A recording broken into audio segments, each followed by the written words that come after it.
So, good evening, everyone. In this lesson, we will discuss the First World War, which are included the different subtopics of it. So, but first, let me first read our objectives for this lesson. So, by the end of this presentation, you will understand why the First World War happened, the major events during the war, and the League nations that followed. Analyze key aspects like alliances, battles, and the League's effectiveness in preventing future wars. And last one, develop a thoughtful perspective on the historical context and the importance of international efforts for lasting peace. So, this is our timeline of marching towards war. June 28, 1914. These are the happenings that part of marching towards war. So, marching towards war, rising tensions in Europe. So, rising tensions in Europe set the stage for conflict, driven by the surge of nationalism. So, nationalism, a strong pride and loyalty to one's own country, was spreading across Europe like wildfire. By 1907, Europe found itself divided into two camps. The Triple Alliance, including Germany, Australia, and Italy, and the Triple Entente, consisting of France, Britain, and Russia. These alliances were likely safety nets, with countries compromising to protect each other if attacked. However, beneath this seemingly defensive strategy lay ambitions. Each nation believed that war could be an opportunity to expand its territory and fulfill political dreams, turning a tense situation into a potential powder keg. So this is the map, as you can see here. Wait, let me zoom in it for you guys. So as you can see, here is the Germany, the France, the Russia, and the Hungary. So let's proceed to the imperialism and militarism. So imperialism and militarism played pivotal roles in the lead up to World War I. Imperialism saw European countries racing to establish colonies globally, creating fierce competition among nations. So this scramble for territories heightened tensions. Concurrently, based on our research from 1890 to 1914, European armies doubled in size, driven by a fervent desire for the largest and most military forces. Militarism became a symbol of national pride and strength. The combination of intense colonial competition and the relentless growth of military power set the stage for global conflict, as nations found themselves entangled in a web of alliances and ambitions. So, crisis in the Balkans. So, the crisis in Balkans added fuel to the growing tensions before World War I. As the Ottoman Empire weakened, Balkan states sought independence, but Austria-Hungary and Russia both aimed to control this restless region. Serbia, backed by Russia, aimed to create a Slavic state, while Austria was adamant to prevent it, viewing Serbia as a potential spark of war. The situation escalated when Archduke Francis Ferdinand of Austria was assassinated on June 28, 1914 by Gavrilo Princip, a member of a Serbian terrorist group. So this event became a catalyst, triggering a chain of reactions that ultimately led to the outbreak of the First World War. So this is the picture of the crisis in the Balkan. So Austria viewed the assassination as an opportunity to confront Serbia and sought from Germany. With German backing, Austria issued a demanding ultimatum to Serbia on July 23, intentionally designed to be rejected. Serbia's rejection of the July ultimatum provided Austria-Hungary the pretext it needed, leading to the Austria declaring war on Serbia on July 28. This pivotal moment marked the beginning of World War I, as the conflict rapidly expanded, drawing in other nations and setting the world on a course of widespread hostilities. So this is the World War military alliances. So it included the Triple Entente, Triple Alliance, and the Balkans. In Italy, Germany, Austria-Hungary, the Ottoman Empire, the Russia, France, and the Britain, including the Bulgaria and the Serbia. So declarations of war. This is the last part of the marching towards war. So the declaration of war in 1914 marked a rapid escalation of hostilities in World War I. After Russia supporting Serbia fully mobilized its army, Germany declared war on Russia on August 1.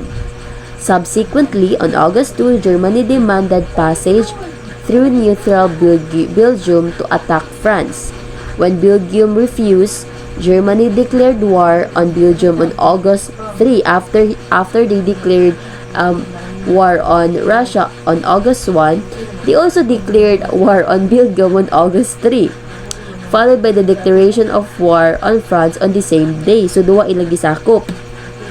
The situation intensified on August 4 when Britain officially declared war on Germany over the violation of Belgian neutrality. This series of declarations officially launched all the great powers of Europe into war.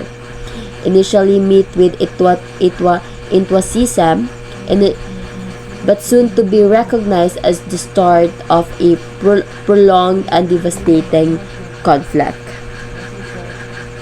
So that's all for my part of this report, and the Europe plunges into war will be discussed by my partner, which is Miss Namuko Maryjoy.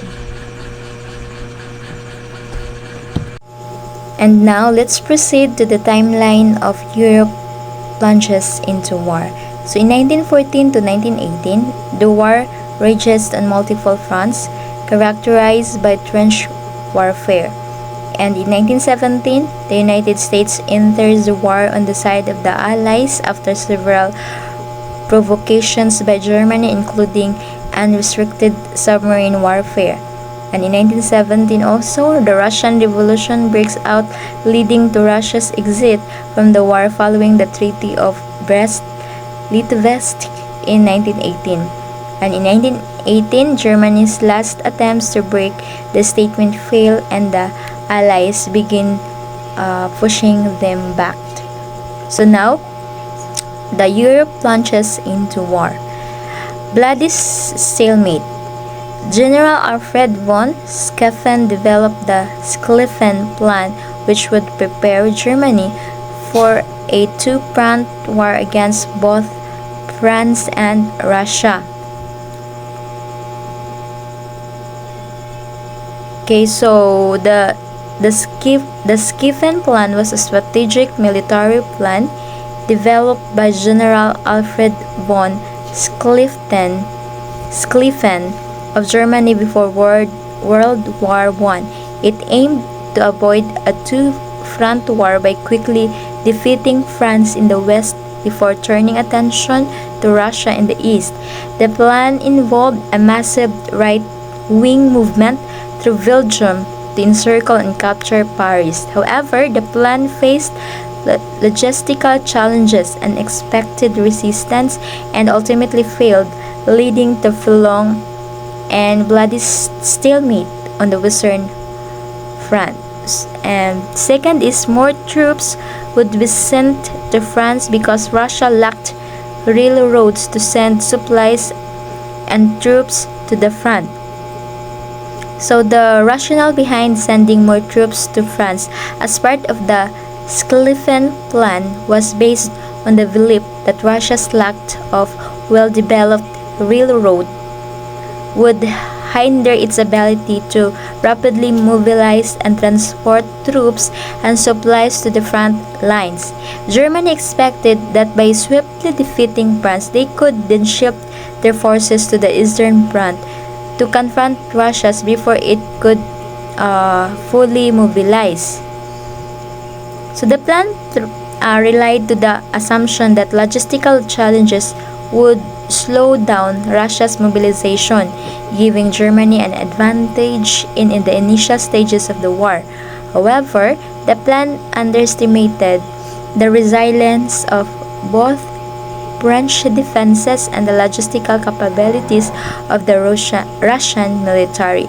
So next is plan depended on quick French surrender after the surrendered troops would be sent east to Russia. Indeed, the Schlieffen Plan hinged on the achieving a rapid victory over France, anticipating what the French would surrender swiftly. The idea was to quickly encircle and capture Paris, forcing France to negotiate a surrender.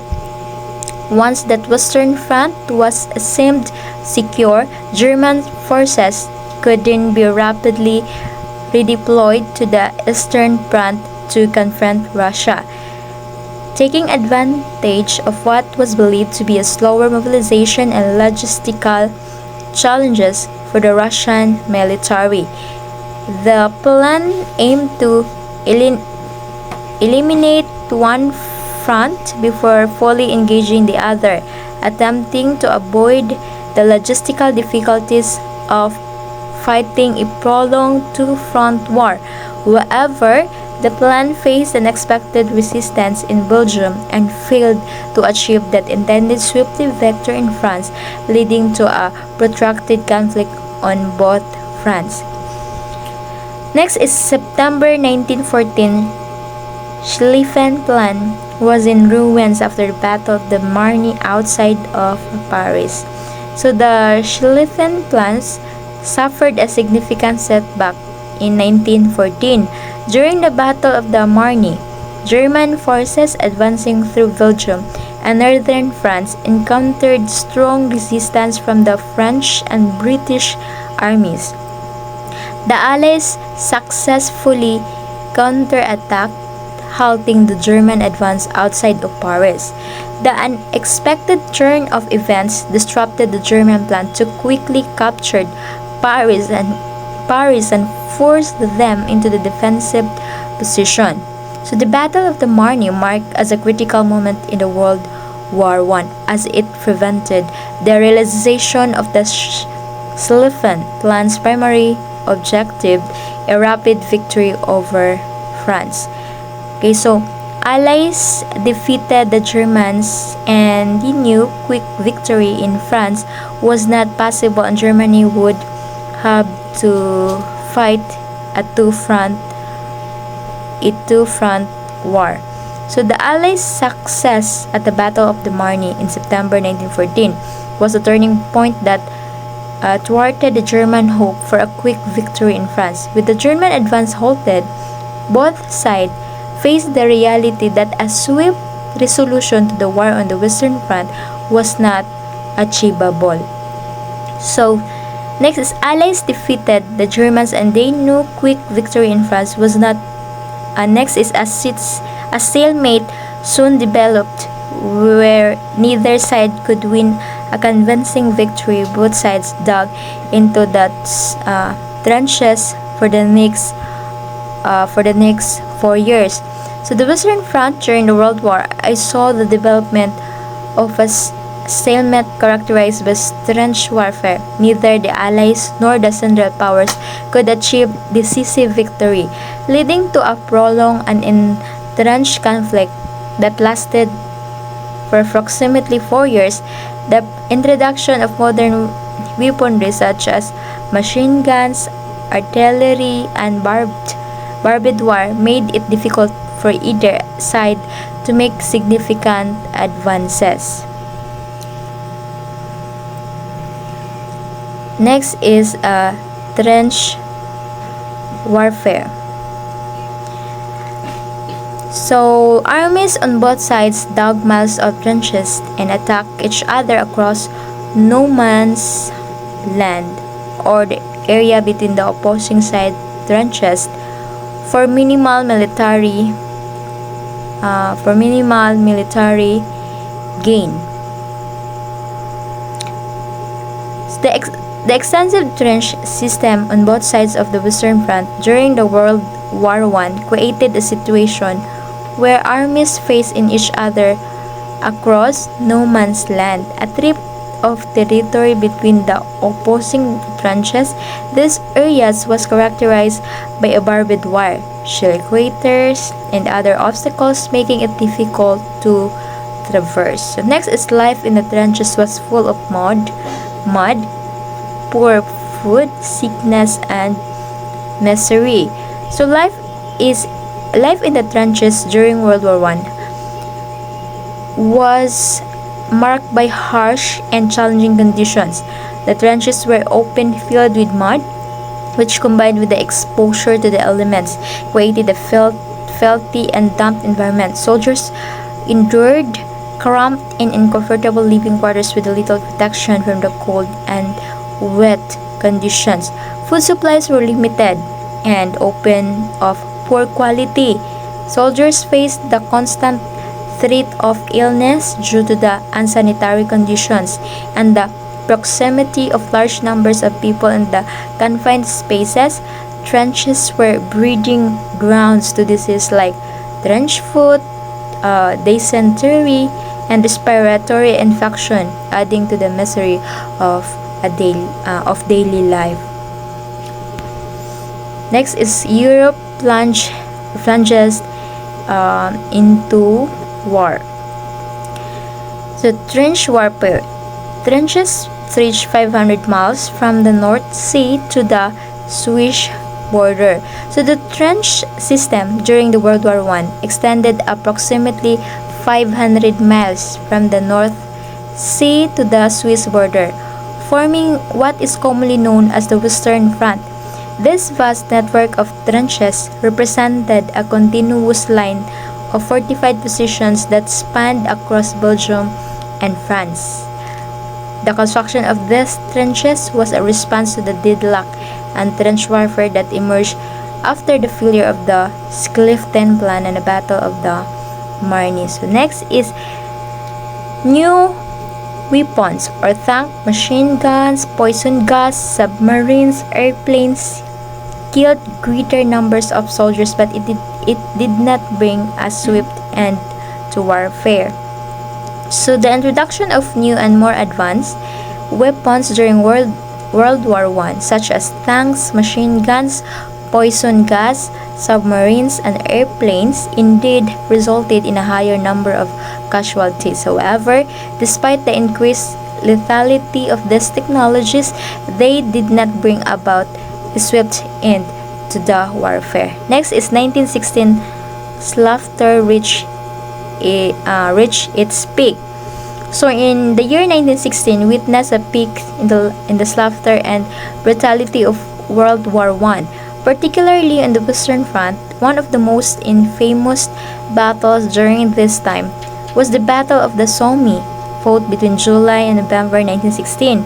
The conflict was characterized by massive casualties as both Allied and Central Powers engaged in intense trench warfare. So next is the Battle of Verdun, 300,000 casualties on both sides. So the Battle of Verdun, fought between February and December 1916, was one of the longest and most brutal battles of World War I. The conflict took place around the town of Verdun sur Meuse in northeastern France and involved intense fighting between French and German forces. Next is Somme River, 500,000 casualties over 4 months. So the Battle of the Somme, fought from July 1 to November 18, 1916, along the Somme River in France, was a major offensive during World War I. The battle involved British French forces against the German Empire. It resulted in an extraordinarily high number of casualties, with an estimated 500,000 on both sides over the course of 4 months. Next is gains for each side in this battle. German advanced 4 miles, British advanced 5 miles. So in the context of World War I battles, specific gains were often measured in terms of territorial advancement. In the Battle of the Somme 1916, which involved British and French forces against the German Empire, both sides experienced limited territorial gains. So next, let's proceed to the America joins the war.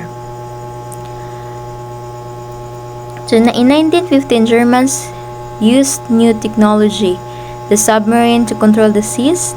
Germans began to sink boats without warning around the Britain, policy called unrestricted submarine warfare. May 1915, the Germans sink the Lusitania, a British passenger ship that had American on board. Americans were outraged and Germans shortly agreed to stop sinking in neutral ships.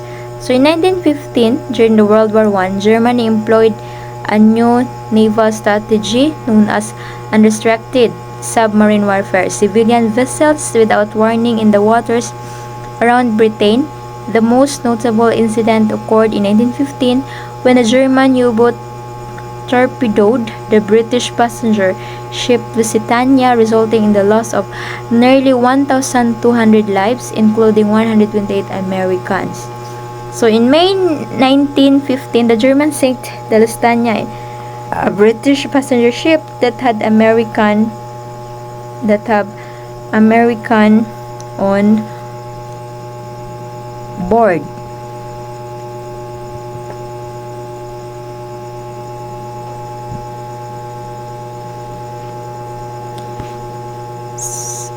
So now let's proceed to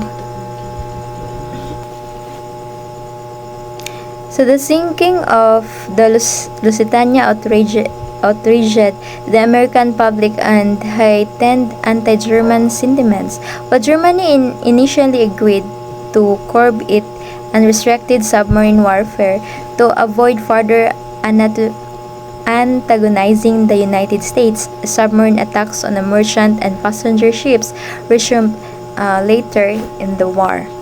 So now let's proceed to the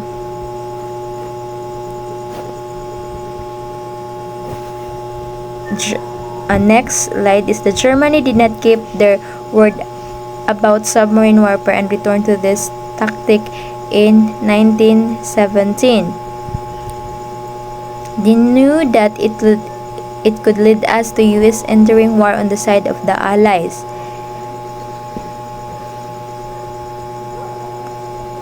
And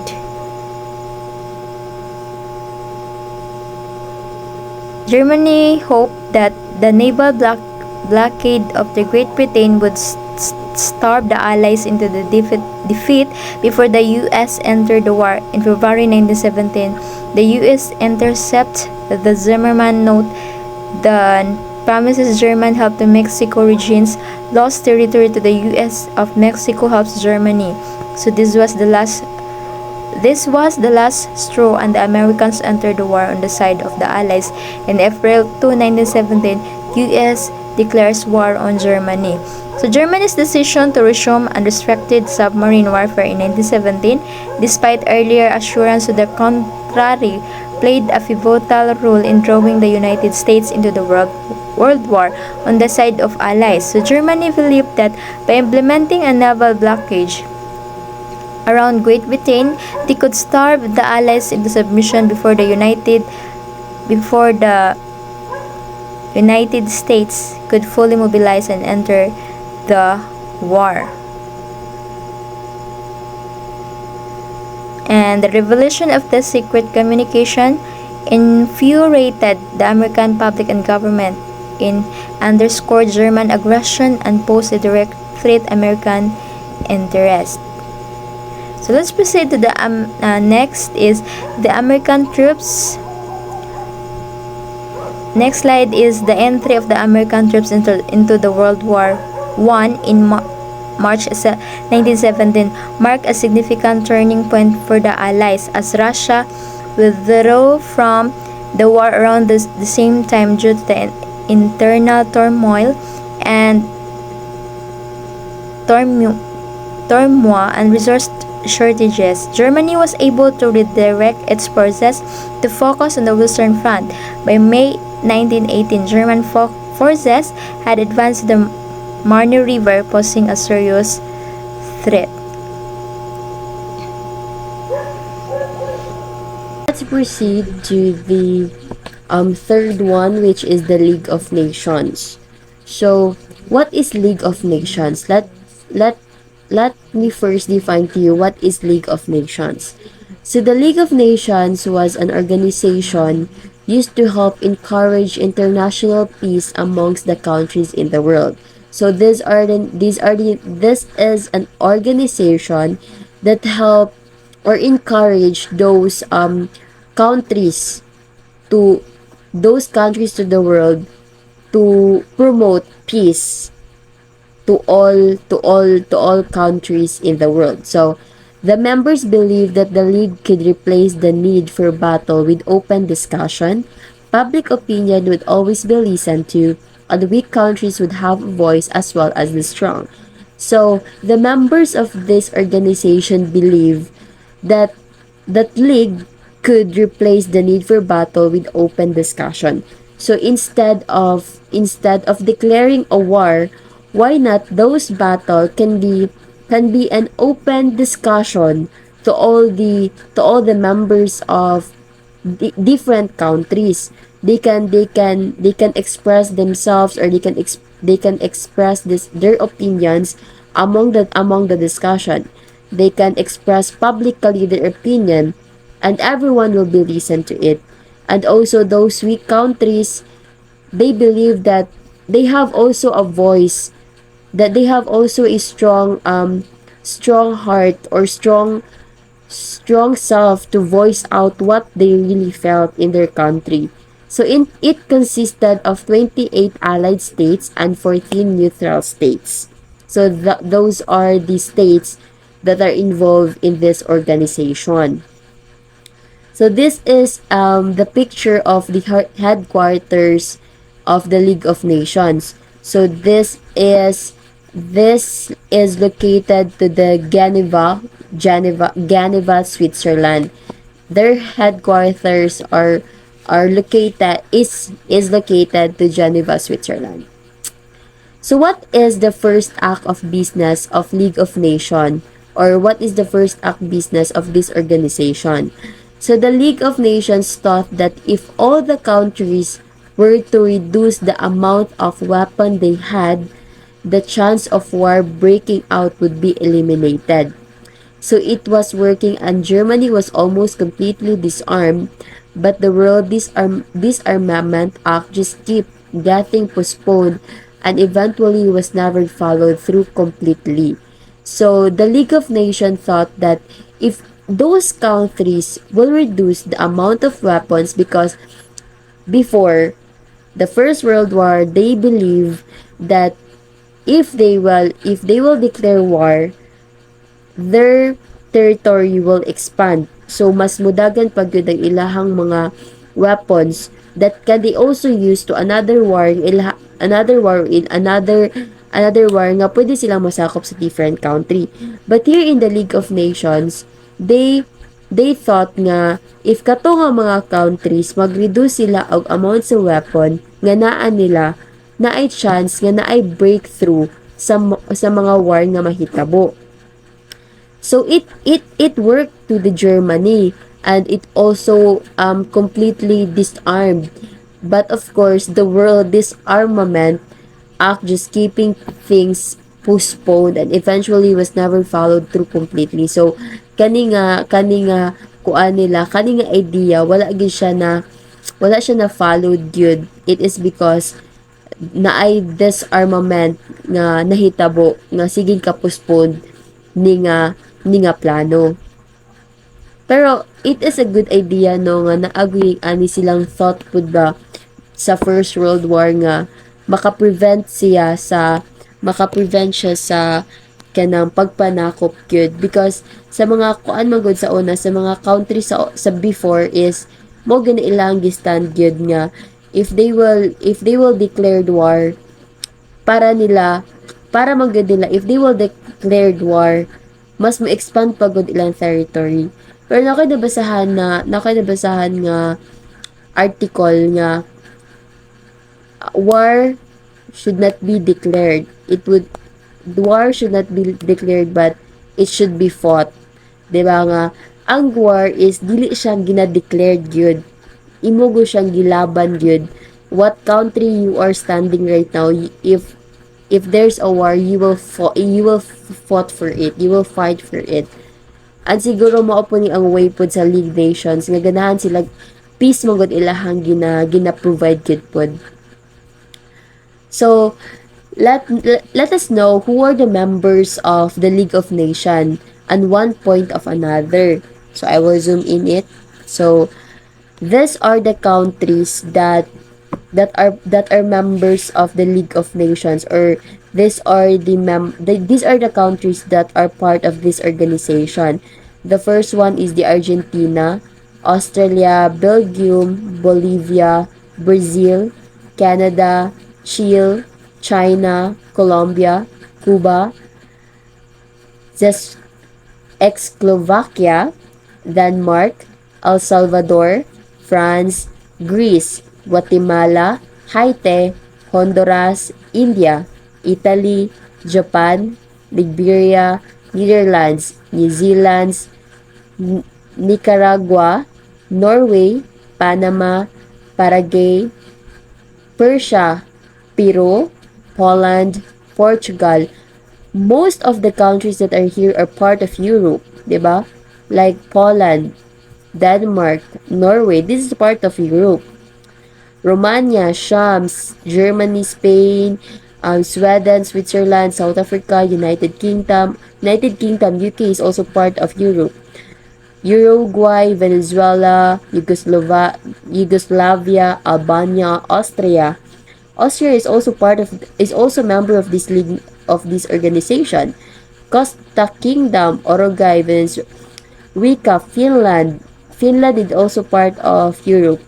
Luxembourg, Estonia, Latvia, Lithuania, Hungary, Ethiopia, Ireland, Dominican Republic. I think Dominican Republic is also part of Europe, I think. Mexico, Iraq, Turkey, Afghanistan, Ecuador, Union of Soviet Socialist Republics, and Egypt. So these countries that are belong here, or the countries that are mentioned here, are the members of the organization of the League of Nations. Okay, so let's proceed to the next slide. So this is the picture of League of Nations during a conference. So as you can see, so these are the people that are these are the members that are part of this organization, or these are the people that are part of the League of Nations. So kung makita ninyo mo nilang conference room. Kumbaga kayo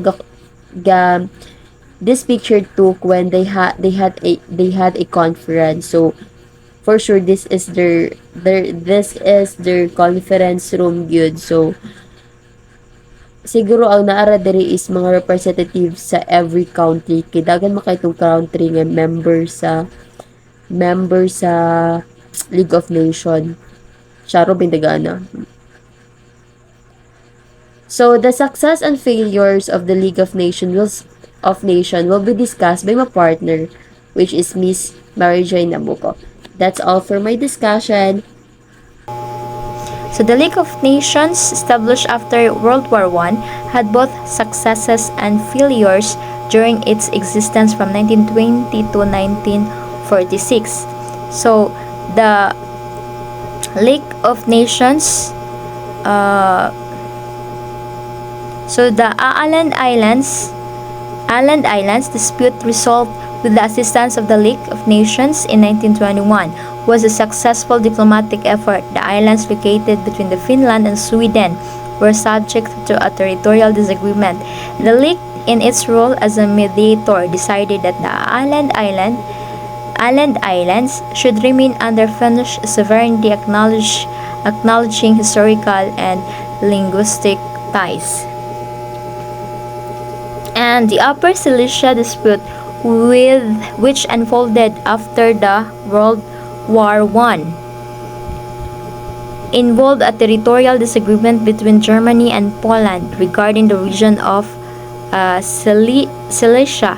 To resolve the issue, a referendum was held in 1921 to determine whether the majority of the population preferred to be part of Germany or Poland. And in Memel in 1923, the city of Memel, now Klaipėda, Lithuania, was a disputed territory after World War I. The League of Nations successfully facilitated negotiations between Lithuania and the Allied powers, ultimately granting the League temporary control of Memel. So next is the League of Nations, Turkey 1923. The League of Nations played a significant role in addressing the aftermath of World War I. In Turkey, it facilitated negotiations during the Conference of Lausanne 1922 to 1923 that led to the signing of the Treaty of Lausanne in 1923. So, and now let's proceed to Greece, Bulgaria incident of 1925. So in 1925, a border dispute between Greece and Bulgaria resulted in tensions and risk of military conflict. The League of Nations intervened and through diplomatic efforts successfully mediated between the two nations. The League facilitated negotiations that led to the signing of Geneva Protocol in 1925, in which both Greece and Bulgaria committed to resolving their disputes through peaceful means. So let's proceed to the failures. So the conflict over the Tiskin region involving Poland and Czechoslovakia was a notable failure for the League of Nations in the early 1920s. The Tiskin dispute centered around the contested ownership of valuable coal mines and industrial territories. So the Vilna dispute between Lithuania and Poland in the early 1920s presented a challenge for the League of Nations, and its effort to resolve the issue were not successful. The dispute centered around the city of Vilna, which both Lithuania and Poland claimed as their capital. So, war between Russia and Poland in 1920 to 1921. The League was unable to prevent the conflict between Soviet Russia and Poland. The Soviet-Polish War emerged from the territorial disputes and geopolitical tensions. Next is the invention of the Ruhr in 1923. The League faced a significant challenge when France and Belgium occupied the Ruhr Valley in Germany as a response to Germany's failure to meet reparations payments. And in Italy and Albania in 1923, Italy's occupation of the Greek island of Corfu in 1923 following a border dispute with Albania was notable failure for the League. And Italy in 1919, Italy's dissatisfaction with the outcomes of the Paris Peace Conference led to its withdrawal from the conference in 1919. Italy felt that its territorial claims were not adequately addressed.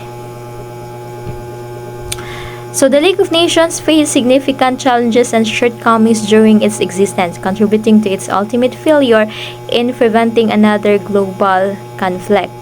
So, in light of these challenges, there was a recognition of the need for more robust and effective international organization to promote peace and security.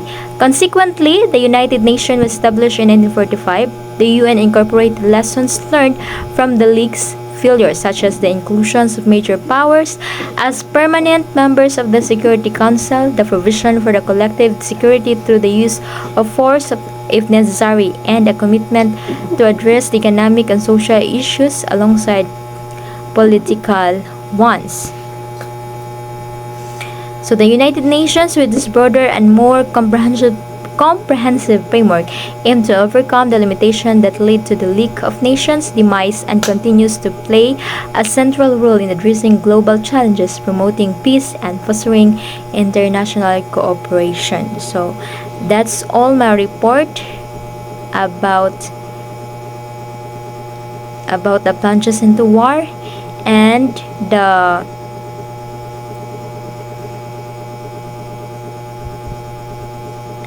plunges into war. And the next topic is